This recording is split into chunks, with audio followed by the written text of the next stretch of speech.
अस्सलाम वालेकुम जी। आपकी उम्र अगर 60 साल से ज़्यादा है और 60 साल के बाद आपने सुना होगा कि हड्डियां कमज़ोर हो जाती हैं, जोड़ आपके कमज़ोर हो जाते हैं, हड्डियों में जोड़ों में दर्द रहने लगता है और उसके लिए कैल्शियम कहा जाता है कि कैल्शियम की कमी नो डाउट के हो जाती है उम्र गुजरने के साथ साथ आपकी बॉडी के अंदर कैल्शियम की कमी।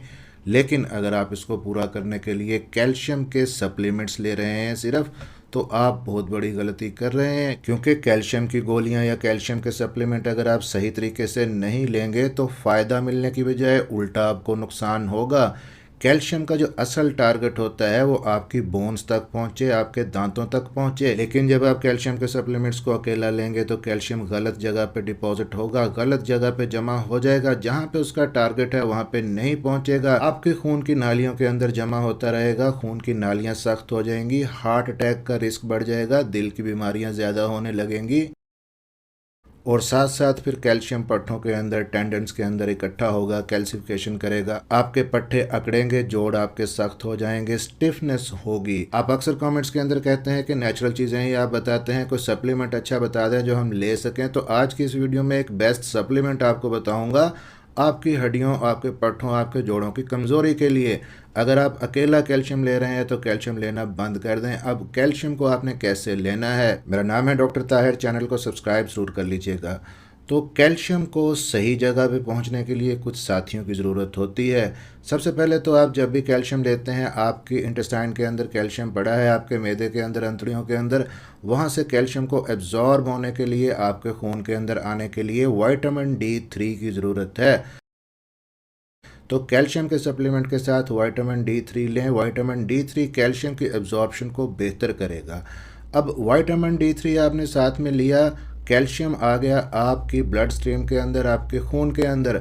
अब यहाँ से टारगेट ये है कि आपका जो कैल्शियम है खून से पहुँचना चाहिए आपकी दांतों में और हड्डियों में, ताकि आपकी हड्डियाँ मजबूत हों। और हड्डियों तक कैल्शियम को पहुँचाने के लिए आपको यहाँ पे ज़रूरत पड़ेगी मैग्नीशियम की। तो अगर आप मैग्नीशियम को कैल्शियम के साथ लेंगे तो मैग्नीशियम कैल्शियम को आपके ब्लड में से हड्डियों तक पहुंचाएगा। आप यूं समझ लें कि मैग्नीशियम एक चाबी है, दरवाजे खोलेगा हड्डियों के, जहां पे जाके कैल्शियम एंटर हो जाएगा। और उम्र गुजरने के साथ साथ 60 के बाद अक्सर मैग्नीशियम की कमी आपकी बॉडी के अंदर हो जाती है। तो अकेला कैल्शियम ले रहे हैं तो कैल्शियम लेना बंद करें, मैग्नीशियम के साथ आप कैल्शियम लें। अदरवाइज़ आप सिर्फ कैल्शियम के सप्लीमेंट पे अपने पैसे ही ज़ाया कर रहे हैं। और मैग्नीशियम भी मुख्तलिफ़ किस्म का होता है। मैग्नीशियम ऑक्साइड ना लें, ये सस्ता है लेकिन इतना कारआमद नहीं है। मैग्नीशियम सिट्रेट लें या मैग्नीशियम ग्लाइसिनेट लें। मैग्नीशियम ग्लाइसिनेट बेस्ट है। कैल्शियम के साथ मिला के मैग्नीशियम ग्लाइसिनेट लें। और मैग्नीशियम ग्लाइसिनेट एक काम ये भी करता है कि जब आपने विटामिन D3 लिया कैल्शियम को एब्जॉर्ब करवाने के लिए साथ में, तो विटामिन D3 भी तब तक काम नहीं करता जब तक वो एक्टिव ना हो। और मैग्नीशियम ग्लाइसिनेट विटामिन D3 को एक्टिव करने में अहम रोल प्ले करता है। ये एक तरह से पजल है, ये चंद चीजें हैं जो आपस में मिलजुल के एक साथ काम करती हैं। अब आपने अपने सप्लीमेंट के अंदर कैल्शियम लिया, मैग्नीशियम ग्लाइसिनेट लिया और विटामिन D3 लिया। अब चौथी इंपॉर्टेंट चीज भी है। आप यूं समझ लें कि कुर्सी के 4 पाँव हैं। अगर आप सिर्फ एक ही पाँव को मजबूत करेंगे कैल्शियम देके और बाकी 3 चीजें साथ में नहीं लेंगे तो कुर्सी गिरेगी, टूटेगी, हड्डियां मजबूत नहीं होंगी। चौथी जो चीज़ है वो है विटामिन K2। ये आपकी ब्लड के अंदर जो कैल्शियम होता है उसको सही जगह पे लेके जाता है, हड्डियों और दांतों तक पहुंचाता है, गलत जगहों के ऊपर जमा नहीं होने देता, आपके जॉइंट्स के अंदर, आपके पट्टों के अंदर, आपकी आर्टरीज के अंदर जमा नहीं होने देता। अब इस वीडियो में हम ये बात नहीं कर रहे कि कैल्शियम नहीं लेना, लेकिन कैल्शियम को समझदारी से लेना है। अगर उसके बेनिफिट्स आप लेना चाहते हैं, जो पैसे आप खर्च कर रहे हैं उनका फ़ायदा लेना चाहते हैं, तो ये चीज़ें समझना आपके लिए ज़रूरी हैं।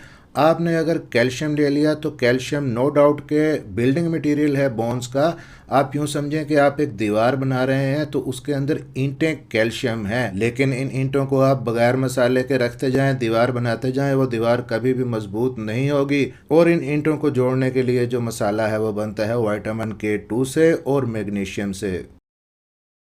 अब यहाँ पे जो मेरे सीनियर दोस्त 60 साल से ऊपर के हैं वो इस चीज़ का भी ख्याल रखें कि कुछ चीज़ें आपकी बॉडी से कैल्शियम को निकालती हैं। जैसा कि अगर आप कोल्ड ड्रिंक्स बहुत ज़्यादा पीते हैं, या आपकी बॉडी के अंदर से कैल्शियम को कम करती हैं, या आप नमक छिड़क छिड़क के खाते हैं सालन के ऊपर या किसी और चीज़ के ऊपर एक्स्ट्रा नमक लेते हैं, तो ये साल्ट भी गुर्दों को मजबूर करता है कि कैल्शियम को पेशाब के रास्ते बाहर निकाल दे। तो नमक अगर आपने लेना है तो लिमिटेड अमाउंट के अंदर लेना है। 1500 मिलीग्राम डेली अमाउंट है इसकी जो रिक्वायर्ड है, इससे ज़्यादा आप नहीं लें। फिर जब आप नमक लें, सोडियम लें, तो साथ में पोटाशियम रिच फूड लें, इससे आपकी बॉडी के अंदर एक बैलेंस बना रहेगा।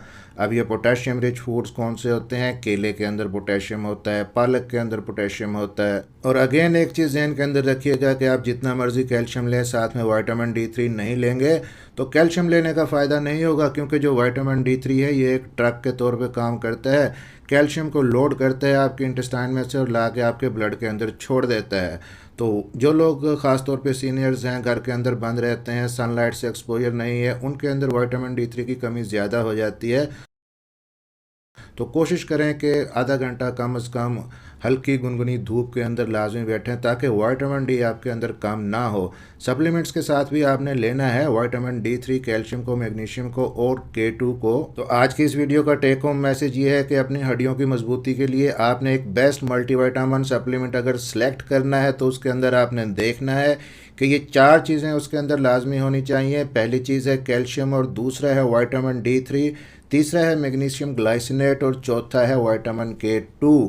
तभी आप अपनी हड्डियों को सपोर्ट कर सकेंगे। सप्लीमेंट लेने का फ़ायदा तभी होगा। अब हड्डियों को अगर मजबूत करना चाहते हैं तो सिर्फ सप्लीमेंट पे ही ना रहें, आप कुछ वेट बेयरिंग एक्सरसाइजेस करें, कुछ ऐसी वर्जिशें करें जिनसे कम से कम आपकी हड्डियों के ऊपर कुछ वज़न आए। जो खलाबाज खला के अंदर जाते हैं और काफ़ी अर्से तक वहाँ रहते हैं, उनकी बोन डेंसिटी कम हो जाती है, क्योंकि उनकी हड्डियों के ऊपर वज़न ही नहीं आता। इसी तरह जो बुज़ुर्ग किसी वजह से, किसी बीमारी की वजह से बेड रिडन हैं और काफ़ी अरसे से बिस्तर के ऊपर बीमार पड़े हैं, उनकी हड्डियों के ऊपर कोई वज़न नहीं आता किसी किस्म का, तो हड्डियों की कमज़ोरी और बढ़ जाती है और ऑस्टियोपोरोसिस होने के चांसेस और ज़्यादा हो जाते हैं। आपकी हड्डियों को ताकत देने के लिए गोलियों से ज़्यादा एक्सरसाइज ज़रूरी है। आप हल्की फुल्की एक्सरसाइज जितनी भी कर सकते हैं उतनी करें। आप वॉक कर लें, चहलकदमी कर लें, छोटे छोटे डंबल ले लें आप हल्के वज़न के, आप उनसे एक्सरसाइज करें। सीढ़ियाँ अगर चढ़ सकते हैं तो कभी कभार आप सहारा लेके थोड़ी बहुत सीढ़ियाँ भी चढ़ें, ताकि आपके बोन्स के ऊपर, जॉइंट्स के ऊपर कुछ प्रेशर आए, आपकी हड्डियों को कुछ महसूस हो। अगर आपको आर्थराइटिस है, जोड़ों में पेन है, बहुत ज़्यादा आप कमज़ोर हैं, बिल्कुल भी एक्सरसाइज नहीं कर सकते, तो आप हील ड्रॉप करें।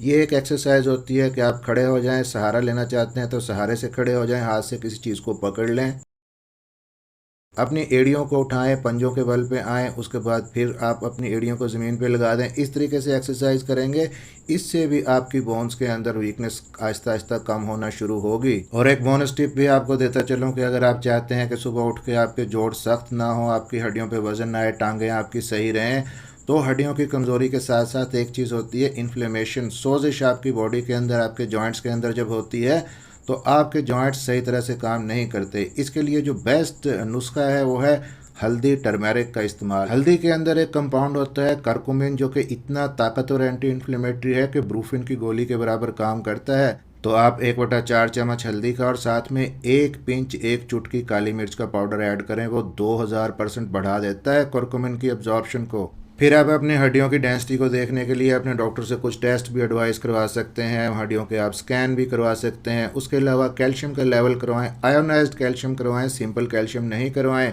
फिर पैराथायराइड हार्मोन का आप टेस्ट करवा सकते हैं, PTH जिसको कहते हैं।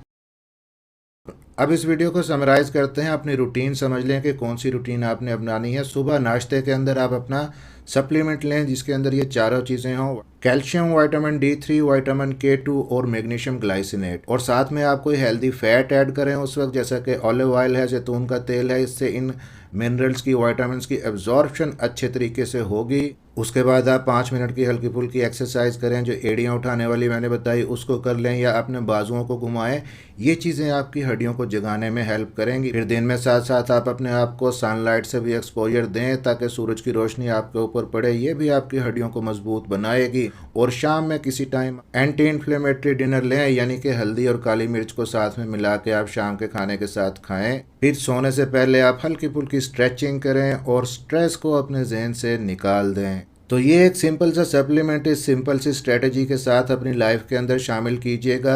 मेरी दुआ है कि आपकी हड्डियां पट्टे मजबूत रहें, बुढ़ापे के अंदर आपको किसी के सहारे की ज़रूरत ना पड़े, आप इंडिपेंडेंट होकर अपनी लाइफ गुजारें। मिलते हैं इसी तरह की अगली किसी इन्फॉर्मेटिव वीडियो के अंदर। अपना ख्याल रखिएगा और दुआओं में याद रखिएगा।